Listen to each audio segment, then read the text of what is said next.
Okay.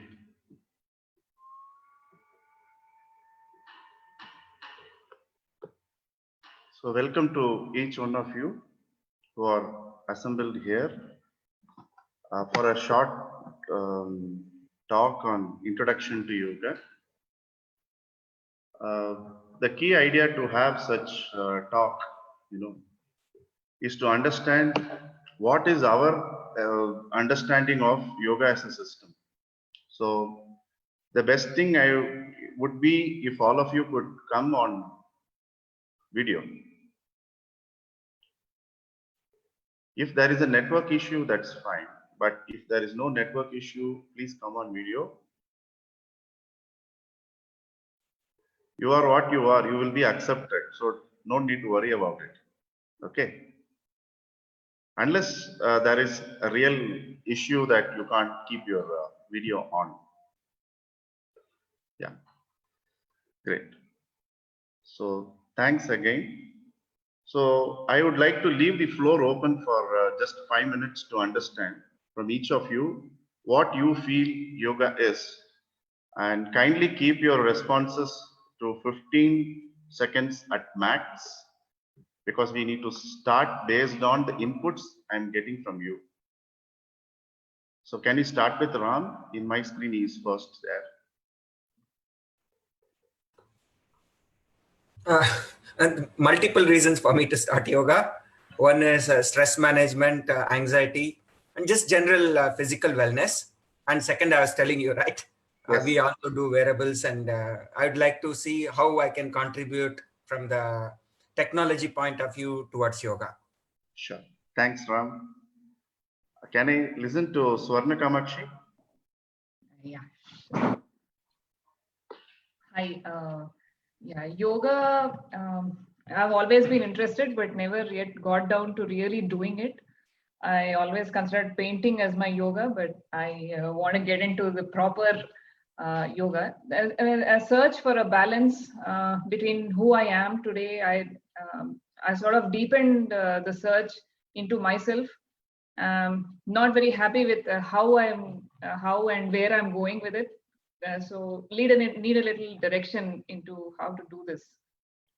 Mainly trying to achieve a balance between the self and everything that is happening outside. Okay. See, don't mind me asking questions, because if I don't ask, I will just talk something which you may not be able to relate. There is no use of us gathering here. So the key thing in learning is to throw away the inhibitions, like how we were a child, unless we all forget what we studied, how much knowledge we have acquired till now, new learning will not happen.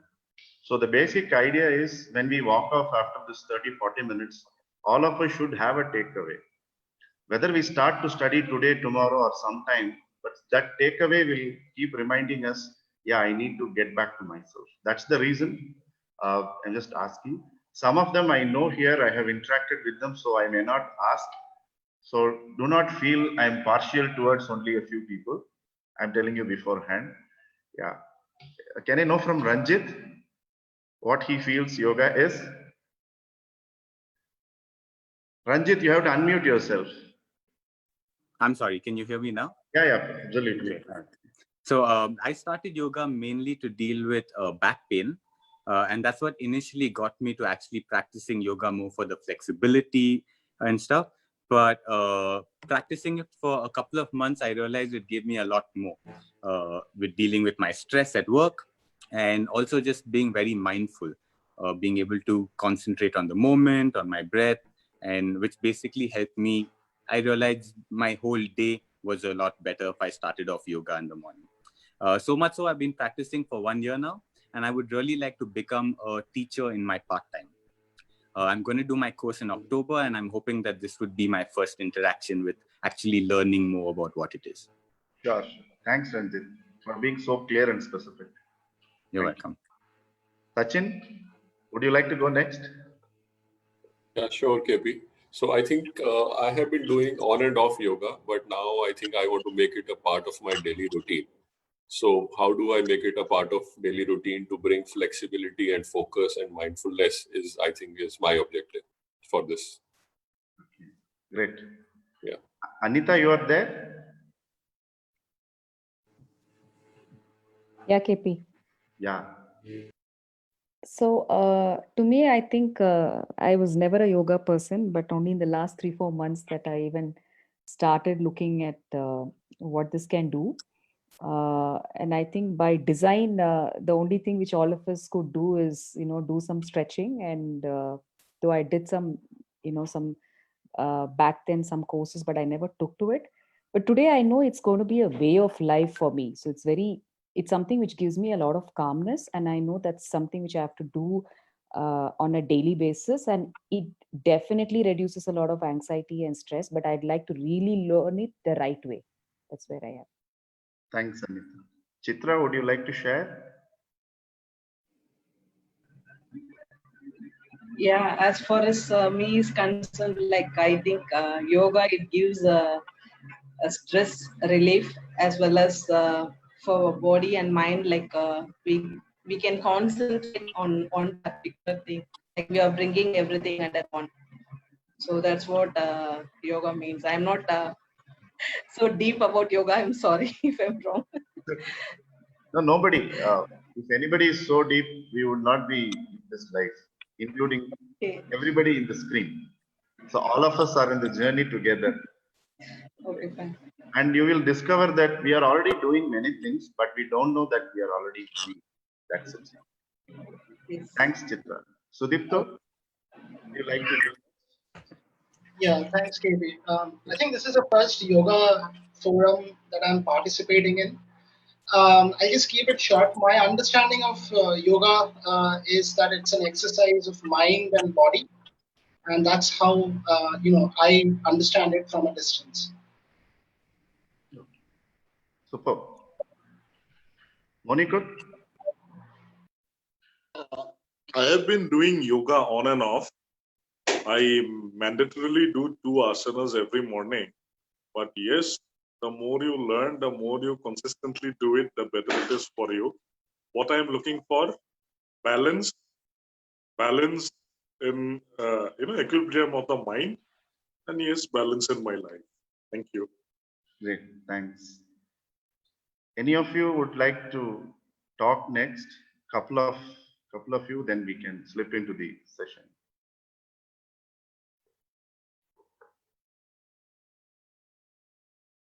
And some of you know that I am not asking you, so you don't need to tell. Okay. Thanks, Suresh, for joining. Thank you, sir. Sorry So, for being late. it happens. As long as our intention is not to be late, it's okay. Yeah. Yeah. Good. Would like to know from you what yoga means to you. I have come to learn today. Okay. I have come to learn. I want to hear what you have to say. Done. Thanks. Because whatever happens, Suresh's message will be the first which I receive every morning with some great positive news and a song which can remind us that news throughout the day. So thanks for that, Suresh. Thank you. Yeah. Thank you. Thank you. Okay. So let's just understand the purpose. See what happens in the West, we have this concept called philosophy. Philosophy generally means they will say, you be happy, go out and earn money, help others, things like this. What is the philosophy of your life? If someone asks you, it is basically, what do you think life is? Your philosophy of life, correct? It mostly contains what? Means what do you want to do? But one small difference between the word philosophy and what we call in India as darshana is all the old systems of knowledge give you a how. It's not only important to know that we have to be happy, many of us don't know how to be happy. Am I right? See, all of us sitting here, there is nothing wrong with us. We are maybe possibly 0.5% of the world. We know that next at least 3 months, our food shelter is taken care. We are all healthy. We have enough dress in the wardrobe. We have very good friends, correct? And whichever book you want, you can buy. Whichever movie you want, you can go. You can do whatever you want. But if you think deep, we are still not knowing what to do also, correct? So that happiness is eluding because we don't know how to utilize what we have in life. That's the key thing. So what yoga will do is it will tell you what plus also give you the how. If you say what you want to be, I want to be a happy person. Yoga can tell you how you can be happy. So the simple way to understand is philosophy plus how is darshana. Because fortunately or unfortunately, today all of us are having roots in India. So I can liberally use some Samskrita words. Okay. So darshana means to see, right? So like you say, I could see that happening. Can't you see that coming? When you use those words, you are actually not meaning some physical sight, correct? It is something beyond that physical sight. So when you say darshana means what? It's not only just telling what, it also gives you how. So this is the main first step to differentiate the existing philosophical systems in the West and with the Indian systems. Okay. In India, we have 6 systems of philosophy, starting from logic, so then second one is called the Vaisheshika, where the atomic theory is propounded, and the first one is called Nyaya.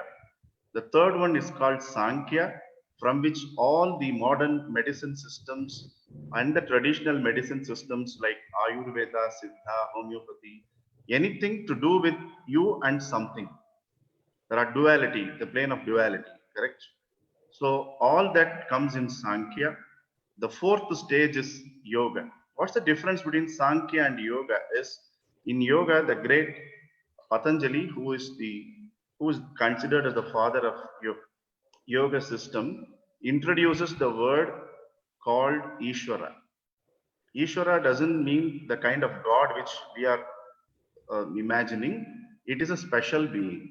So that is the difference between the third philosophical system and the fourth philosophical system, main difference. The reason is many times things happen which are beyond your logic, correct? And to understand that, an in-depth study of mind and this concept of Ishvara is taken in yoga. Then the fifth system is called Purva Mimamsa. What is Purva Mimamsa? Is any rites, rituals where you see in any part of the globe. In India, we have 16 rituals right from the time someone is pregnant to they bury us or we go to the final cremation ground, right? There are 16 types of rituals. All these types of rituals are mentioned. Again, if you want, there is no rain, how to get rain, how to build home. This how to live in the ephemeral life is given. So it is not confined only to India.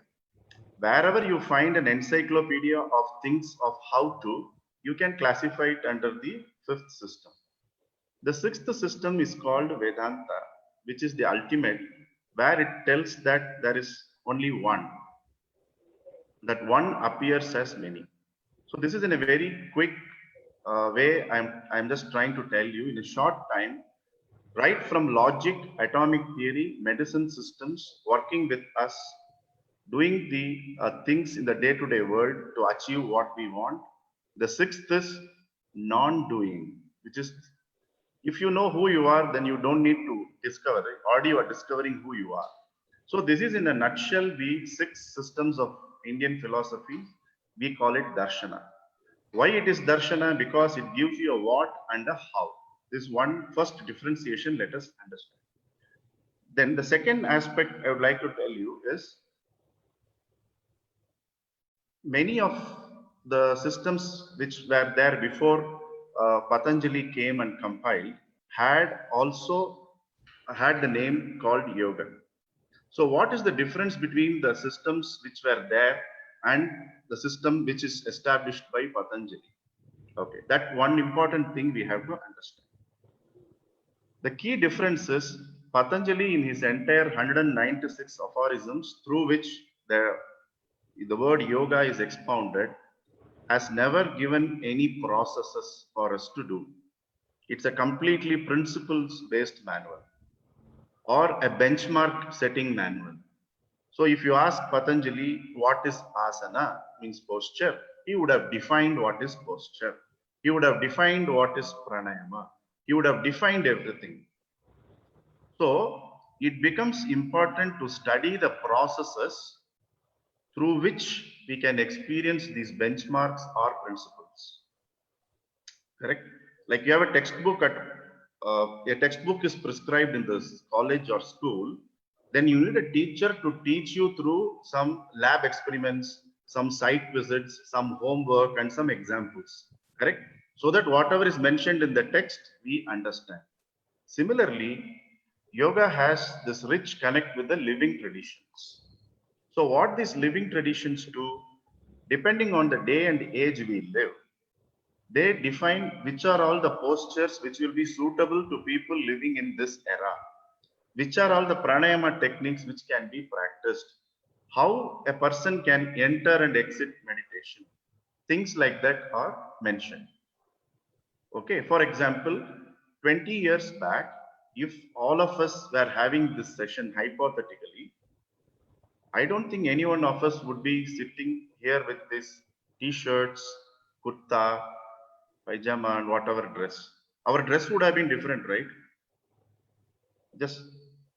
I'm just asking you, correct? So the content has not changed. We are discussing about the subject has not changed, but depending on the era we live, we change the dress we wear, we change the gadgets we use, correct? Now, suppose you are an expert in typewriting. Would you ever get a job today? Almost no. So there is no point in being expert in something which is of no use to you and others. So like how the market and the innovators decide what is the next skill set you have to acquire, please stop me. This is a very important thing which we have to understand. Like that, the living traditions ensure that we get the processes and the tools and techniques depending on the era we live. Correct? Suppose if we go to a career counselor now, they will never say take up stenography, take up typewriting. Because if you speak Google Translate will translate into other languages, the Google Audio can typewrite whatever you talk in whichever language. So those processes have been automated. Am I right? So that is just, this is a very limited example. Why I'm asking you to understand this example is, if we don't understand this example, we will confine yoga to a religion. So what's the difference between religion and a spiritual approach? In religion, what happens? Somebody has told something some thousands of years before. No one will swear from that. Am I right? And if someone is trying to do that, they will be punished or they will be said you are against that. Because I am driving home a very subtle, sensitive, but an important point for us to understand. Okay, this is the reason why yoga is beyond religions. Because what is said by Patanjali or what is said in the text is interpreted by the living traditions the way it is applicable today. This is one very important thing we have to understand. Okay, this is the precise reason why you cannot get into a college and enroll for a master's in yoga program and experience what is samadhi. It is not possible. Is it possible? Is it possible to get into meditation just because you enrolled in yoga course? Not possible. Like if you enter a mechanic shop to repair your car, a garage, will you become a mechanic? You can't become a mechanic.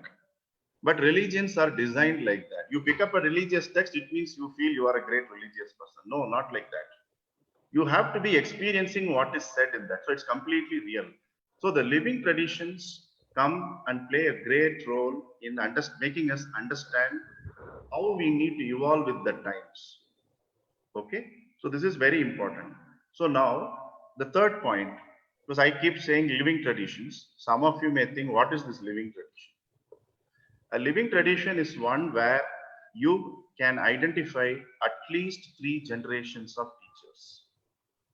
At least 3 generations of teachers, meaning a generation is considered as 30 years.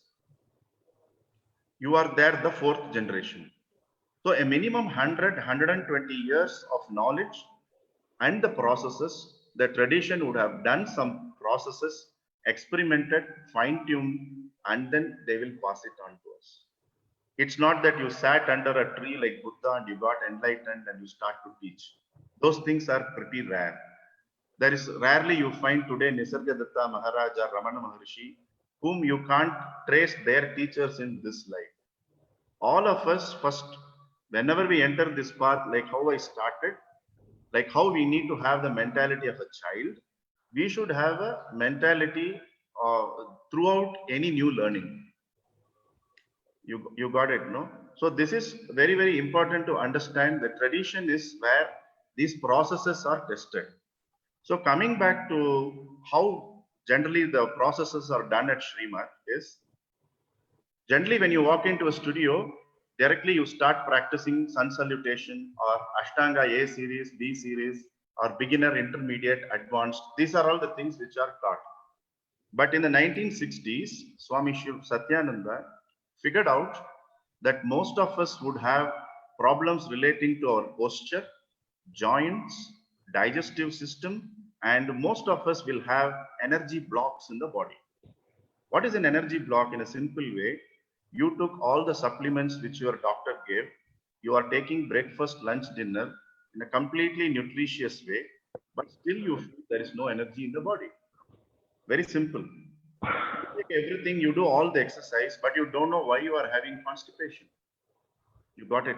So there is a block in the body. So what Swami Satyananda did in the 1960s, he has introduced a set of 34 postures, which when we practice, it will help us to stay away from rheumatism, digestive issues, and energy blocks would be released.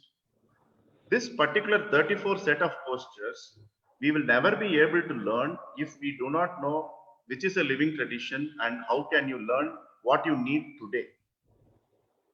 This is the first difference between a living tradition and just walking into a yoga studio or picking a book and trying to learn yourself. Okay, so this is one. Second, what happens? Many of us have a lot of ambitions in life. What many of us, all of us have ambitions in life. Today, my ambition was to reach at least 100 people. I'm shameless. I'm telling you, this is the truth. Correct? So nobody can shy away from ambitions. If you are born, if you are thinking, there will be an ambition. Okay. Why it is important to accept that is, in Swami Shivananda's words, he says very clearly, even if you are an advanced practitioner or an advanced yogi, still you don't consider yourself as advanced, because in all the spiritual studies, you are a novice or you are a realized person. There is no in between. Please understand. It's like doing a PhD. Tomorrow your dissertation has to be presented. Till that time also you are a student only. Am I right? You might have said, I am working for 5 years to finish that. But till your dissertation has been accepted, you can't call yourself a PhD, right? Similarly, the spiritual traditions are very clear. Either you are a normal person or you are a master. There is nothing in between. So let us not think and wear some hats. I'm a pretty advanced student, correct?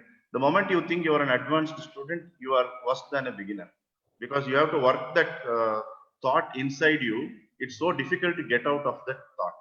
So what the system of yoga tells us, it tells us what are the 5 types of obstacles which we have to face from our mind to overcome such notions. It tells what are the afflictions mind will have and how we can work with them. And then the beauty is, it shares with you the asanas which you need for your age, for your health condition. It's not a template, it's very personalized. Okay. Second, as I was telling you about typewriting example, suppose some of you have logged in from the US, and suppose in US you have 8 months winter. When you come to India, you learn a very fantastic pranayama which helps you to cool down your body. Okay. And you go to US and start practicing that pranayama perfectly sitting in your balcony on a winter morning. So what will happen? You will have chest congestion, lung infection, pneumonia. If luck is not on your side, you will pass away. So it is called Kala, Desha and Vartamana.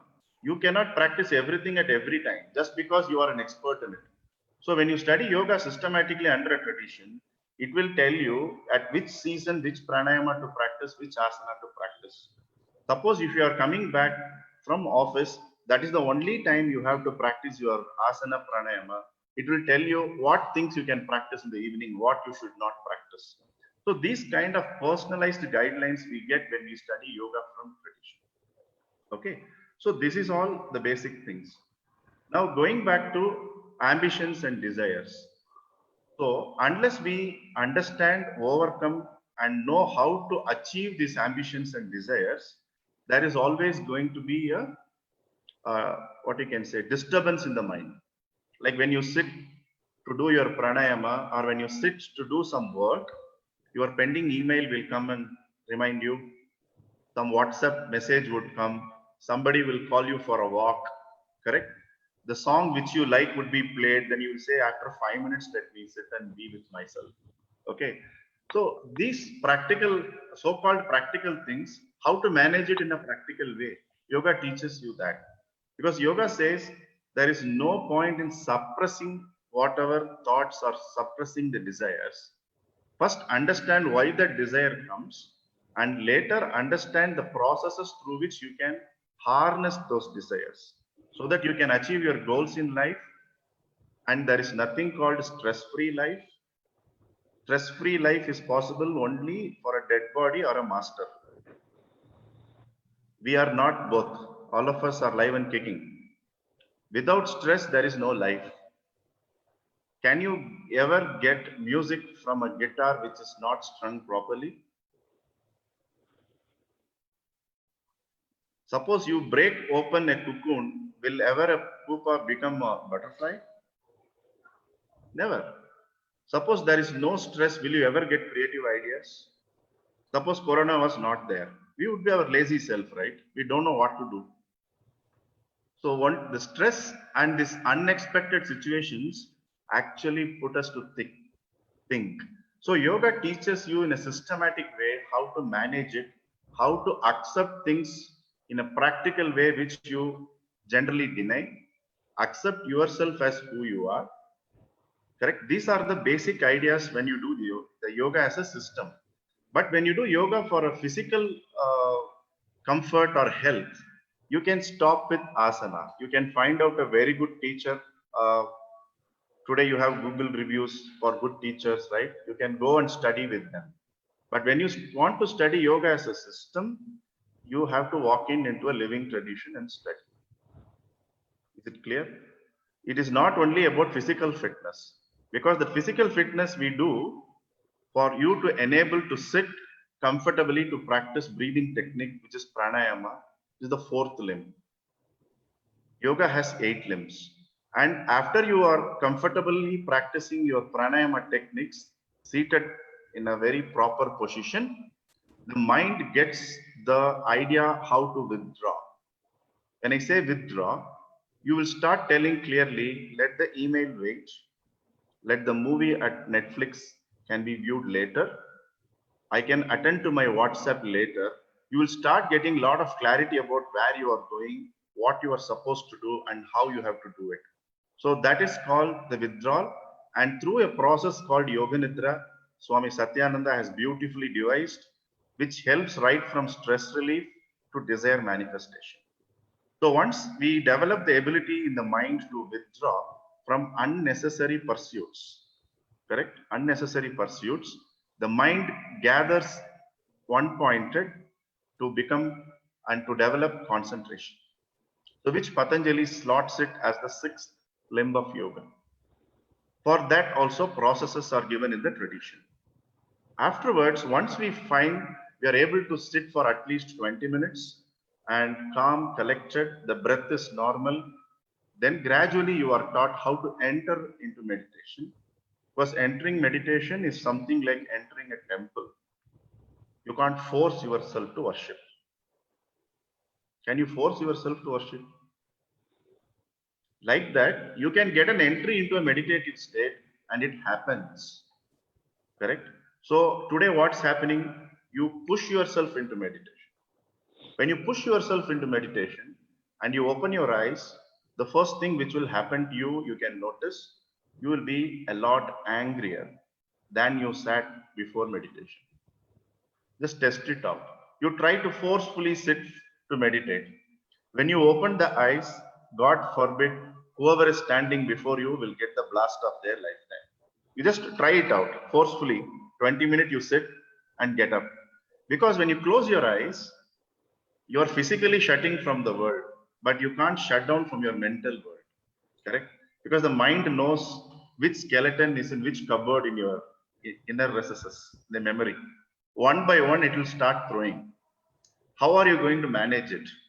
So yoga as a system, when we study, it gives you the foundation called Yama Niyama. What are the basic lifestyle adjustments which we need to do? After that practice of Yama Niyama, it will gradually handhold you to enter Asana, Pranayama. They all go like twins. So Asana Pranayama is what is very popularly called as yoga today. Once we become reasonably comfortable in Asana Pranayama, the tradition will handhold you into Pratyahara and Dharana, which is withdrawal and concentration. Once you are reasonably comfortable, the last two limbs are handled. Is it okay? So this is in a nutshell how to study yoga as a system. Now, with your permission, I would like to throw some light on the word yoga itself. Because we said yoga an introduction, no? So till now, any observations? We can maybe stop for a couple of minutes. I can also take some rest. Any observation?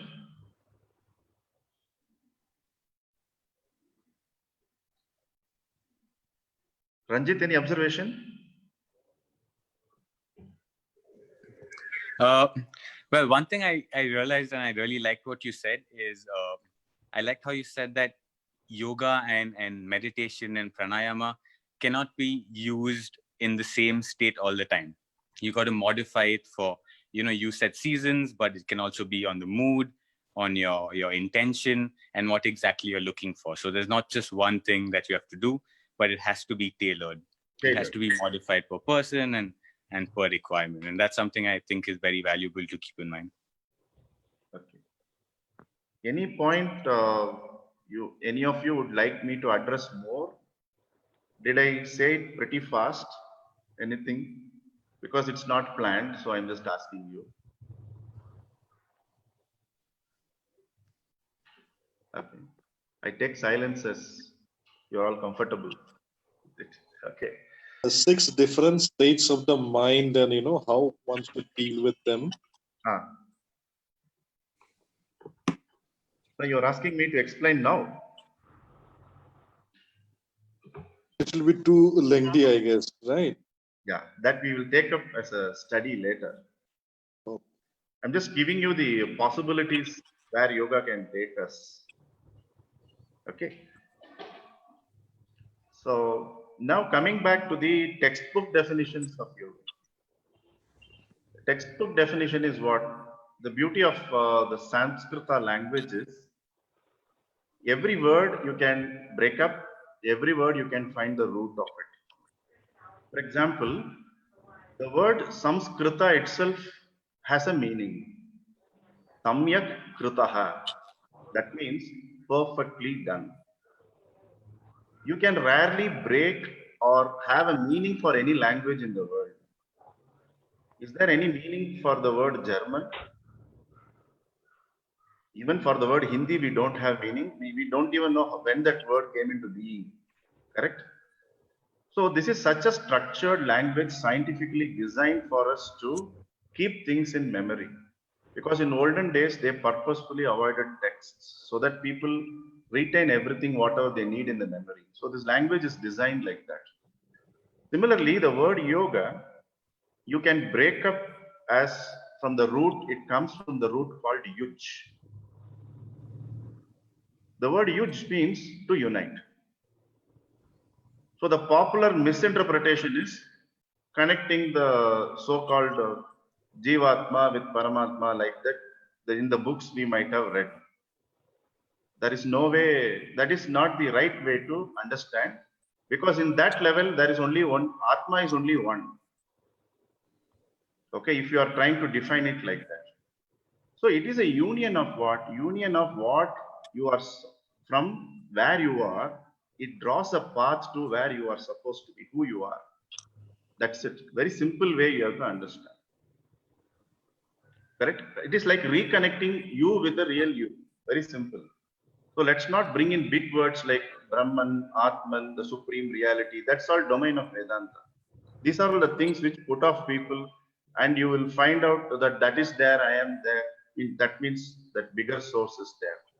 So first we have to get connected with ourselves, right? Before getting connected with ourselves, how will we go and connect with something else?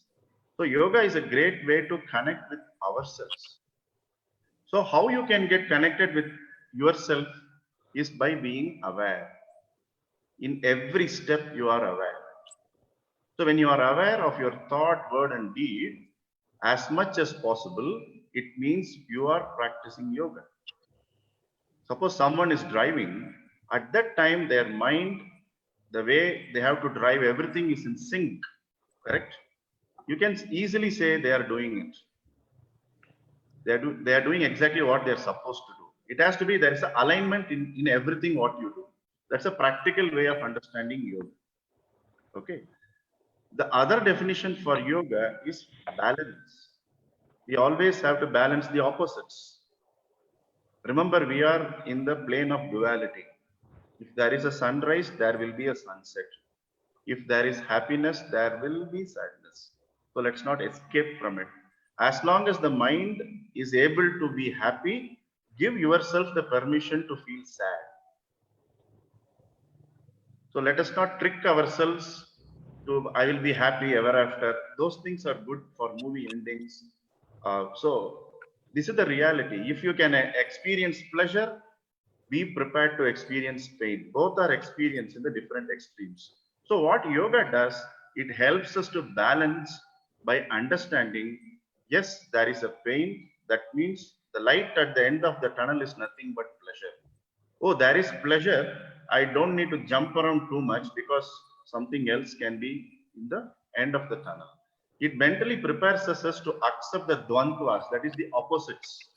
So balancing that opposites consciously with full awareness is that yogic mindset. Correct? This is another way to understand. Some other ways to understand is, for example, when you go and buy vegetables from a shop, right? There also they use balance. Have you observed? That's called balance. What is that balance? In one, there is a pound or a kilo stone is kept. In other, whichever vegetables you want is fully filled, right? And then once that balance is reached, the transaction is done. Am I right? So yoga helps us to understand when you should finish a transaction in your life. There needs to be a balance. So we have this work-life balance, correct? Getting that work-life balance also comes under yoga.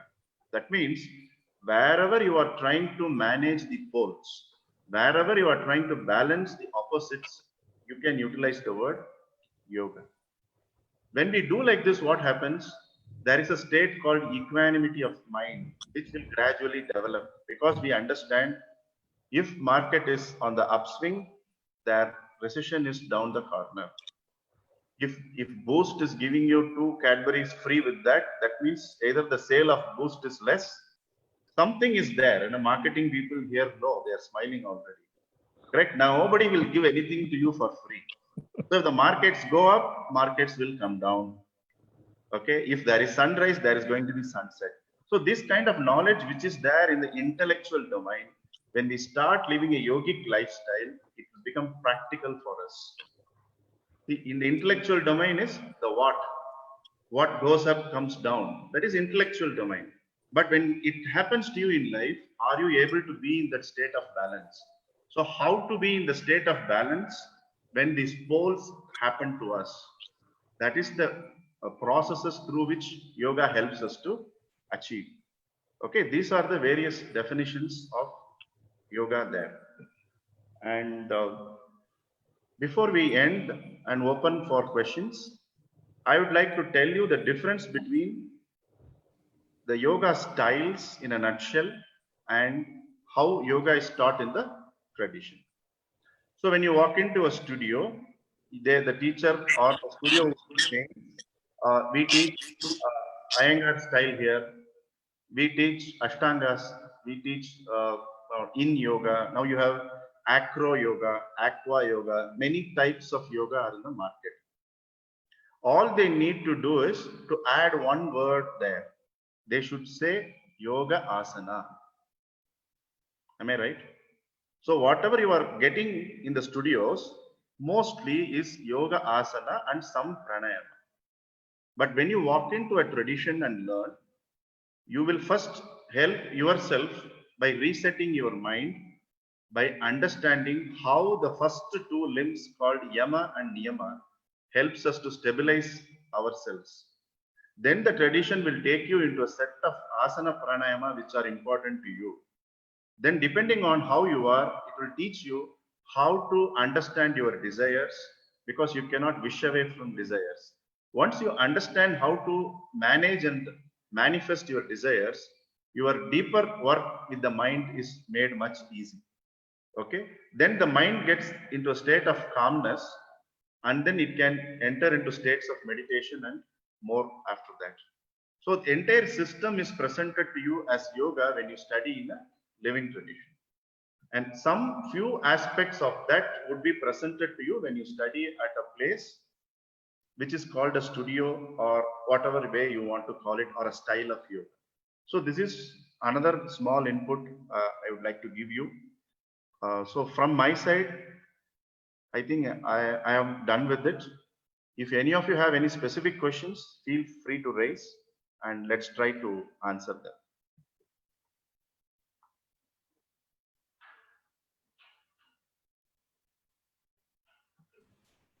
So in to get the difference, right, between studio and what real yoga you're telling, to be practical, it's more of meditation, more of the state of mind, or what is the exact difference, right? There they teach meditation, they teach asanas. What exactly is missing there? Yeah. The thing is, they will give you what you like. The tradition will give you what you should do, to be very blunt. That's the first difference. The tradition is not there to please anybody, because they are not there for winning popularity contest. Okay, so even a studio can work beautifully like a school. I'm not trying to say that. It is case to case basis you have to analyze. So is it given too much into the consumer side, what they like, or what the consumer should consume? That's the main difference. The second difference is, in the scheme of things, Patanjali says there are 8 steps, 8 limbs in yoga. Okay, so moment you say limb, is like right hand and left hand, or limbs, right? Right leg and left leg. We can never say one limb is greater than the other, correct? So this is the reason why the word limb is consciously used by Patanjali when someone has to study the system of yoga. So when we go and study yoga like piecemeal, you will get asana, which is the 3rd limb. You may get some pranayama, which is the 4th limb, and directly they will push you to do meditation, which is 7th limb. Just because in the market everybody wants to meditate, meditation classes will be announced. It is like asking a 8th standard student to appear for IIT entrance exam. All he will understand is some numbers and alphabets are there in the question paper. Anything can then the student do? No, you need a preparation, correct? So if the studio where you study is ready to handhold you through the limbs of yoga systematically, you can just go and study there. Our main purpose here is not to invite everyone to study with Srimad. No, that is the very limited purpose. It defeats the purpose. The purpose is to tell you this is how system of yoga is studied in the tradition. You may get it in a nearby studio which you might have overlooked all these years. So you have a freewheeling chat with the teacher, because the teacher might not have had any student coming and asking, can you teach me some concentration technique? Can you teach me how to relax? People always want to do, right? They always want to do. We want to doing. But yoga is something which starts with doing so that you can be taken into the state of being.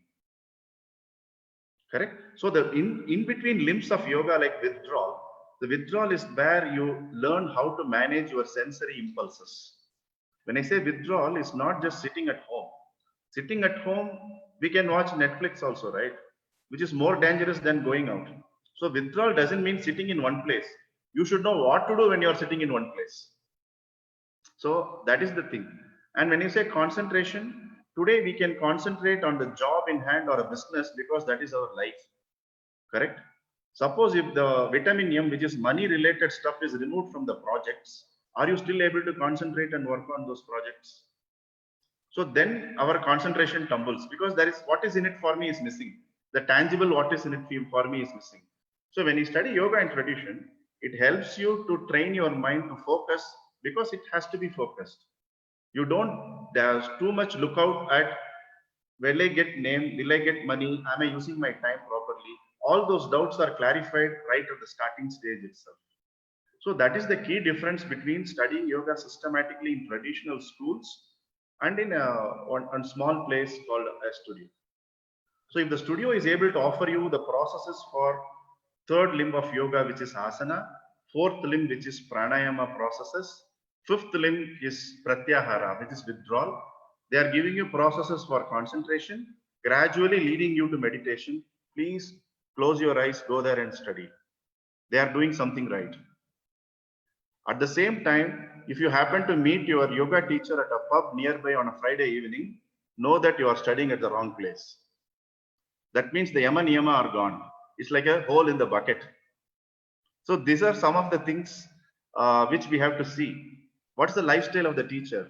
Are they living what they are saying, teaching? Correct? So the yama niyama will show up when you meet them at places where you should not meet them. That is the differentiation where you shift between the physical aspect of yoga and the holistic aspect of yoga. Because somebody can bend like a rubber band, right? That doesn't mean they are a yogi. That's only physical level. A gymnast also will do. A taekwondo, karate, kung fu exponent also will bend their body, right? So the key difference is, are they having the lifestyle to teach us yoga as a system? Correct? So this is in a nutshell to understand where to study. So just one more question. Yeah. What is the structure of the classes? Is it like a group class? Then you can have some personalization to address some personal issues, or what is the structure of your classes? Structure is 1.5 hours every day for 42 days. So initial days, the concepts will take 45 minutes every day morning. Then the processes will be there for 45 minutes. Gradually, some standard processes and principles would be covered.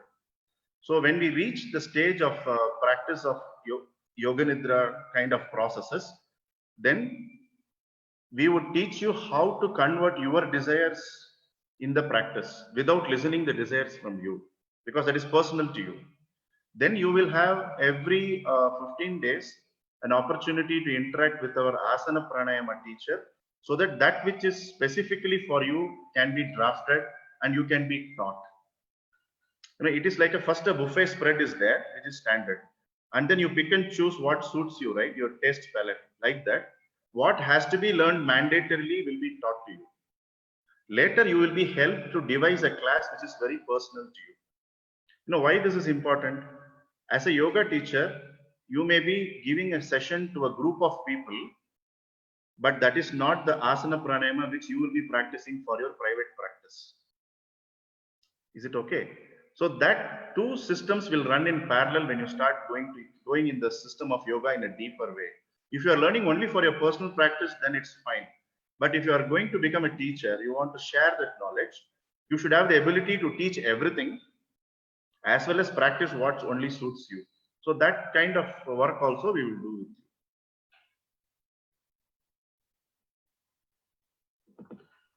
Can you maybe recommend a book for beginners who want to get into yoga and, really understand, like you said, not just the physical aspect, but a lot more of the holistic aspect to it? Is there any book that you could recommend? Any book by Swami Shivananda you can study. Okay. Any book by Swami Satyananda Saraswati you can study. Any book by David Frawley you can study. So they are all accomplished, they are the masters. But never try to practice a process, whatever even they have said, never try to practice the processes. It's like learning to play guitar by watching a YouTube. It looks so easy, but you may break the guitar also. Okay. So that's the limitation there. Okay. Another example I can give you is a fantastic recipe book written by Tarla Dalal. It looks very easy to make, but when you do it on your own, to clean that dish itself will take you a lot of time. And if you are living with your mother or spouse, you are gone. So the do it yourself has limitations. Okay. So you can pick up any book by Swami Shivananda, Swami Satyananda, David Frawley, Robert Svoboda. These are very standard texts. You can pick up and study.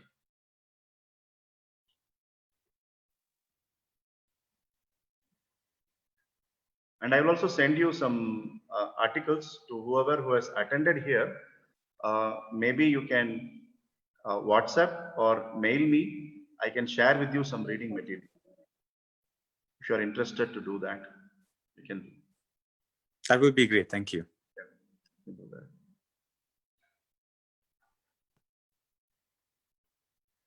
yeah, and one last thing I would like to say is,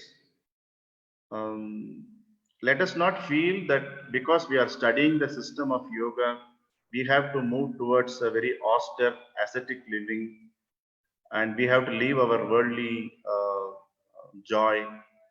These are all misconceptions, because our Upanishads very clearly say the material and spiritual well-being are like the two eyes we have.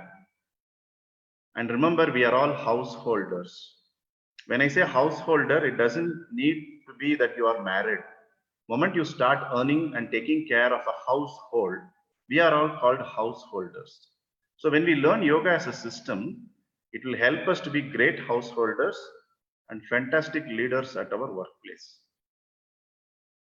Because you are clear in what you want to do, you will know how to do things, and you will never feel insecure, because you will be seeing you as who you are in the mirror when you are studying any traditional system. Whether you go to a monastery and study Tibetan Buddhism, or you study with a school like us how traditionally yoga is done, the first thing which we will develop is acceptance of who we are. That is the main problem of we are unable to experience the word yoga itself, because we have a name form given by our mother and father. Sometimes we are uncomfortable with that also. Correct? So to that very basic level, tradition will help us to work out and come out of the complexes which we may have. It makes us comfortable with our limitations. It is okay. I will make spelling errors. How much ever you try. That may be the way you are. Correct? It's okay. I am only 5.5 feet. I have nothing to worry about it. I am what I am. So these things, in a very subtle way, when you practice yoga as a system, will become much clear to you. So this is one thing I want to tell, that don't feel when you walk a path of yoga, you have to leave everything behind. We are not monks. We are not becoming ascetics here. We are trying to become better householders and great citizens, better spouses, better wife or husband for our spouse, great friend, and a fantastic colleague to our people at workplace. I'm very sure Vinay knows, Vinay can see what I'm saying, Sachin knows, Rajshri knows, Sriranjani knows, Suresh, all of them know, because you will start becoming more fearless, not reckless. You'll become more fearless because you have accepted who you are, and you will start working towards being with yourself comfortably 24/7. So these are all some of the byproducts you get when you study yoga from a tradition. Great. So KP, when are you starting a new batch or something? Is it a batch you start every month or something? One is starting tomorrow, but we can start based on the need. We need only 4 or 5 to start a batch. We don't. In fact, we don't take in live batches more than 10. This is the And what are the general timings for these batches? which one? What are the timings? Again, for it depends because Ram is talking from the US, Sriranjani is talking from the US. So we run 2 or 3 timings in a day. So the batch which is starting tomorrow is 4 to 5:30 in the afternoon. But we have a slot in the morning also open. Depending on your need, if you let know, we can assemble another group of students and we can start. Sure. KP. I mean, I was just looking at the distance between Bangalore University, Mysore Road to Nilamangala Srimat Yoga Center, and it is only 38 kilometers. Yes, yes. So, I mean, I was wondering, would you be doing these classes online as well? Now we are doing online. When Okay. when the situation improves, this is a residential school, no? Mm-hmm. The last thing in life I ever wanted to do is do these things online. Right. But the divine always breaks all our pet notions and concepts. That's the way Cosmos works. And Right. fortunately, we have reached more learners in the last 3 months than we ever did in life. So whatever can be taught online can be taught, but I can't teach you Kriya, the cleansing techniques online, which I will never teach. I don't think we'll ever teach from Srimat online, but we will help you to learn asana pranayama at your own pace. In fact, there are people like Rajshri who are continuing their studies from May 11. See, the way we work at Srimat is completely different. Till the students are comfortable and confident, we don't close the batch. To announce, we say, okay, it's a 42-day program. And then these students, 8 of them have got together and they are regularly practicing from morning 6 to 7 under our guidance. So this is in a nutshell. Even if we do offline programs at Srimat campus, fee is taken because nobody is sponsoring us. But if you are unclear, you want to come back and study the second time, we don't take 1 rupee from any student. They are free to come and study again. So these are the 2 ways we thought, let's be true to the tradition. As long as the group wishes to study, the batches will be on. If you want, we'll also give you a Zoom license or whatever license you want. The group can come together and study. So that is one way of looking at distance and time. Wonderful. Yeah. Anyone has anything to share? Should we close?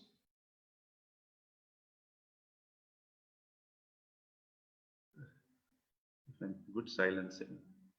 Good. So thank you so much. Please send your WhatsApp number. I can send you some reading material. Okay, no frills. There is no compulsion. I'm very happy that all of you are there. Idea is to just disseminate knowledge. Okay. Thank you. Thank you. Thank you.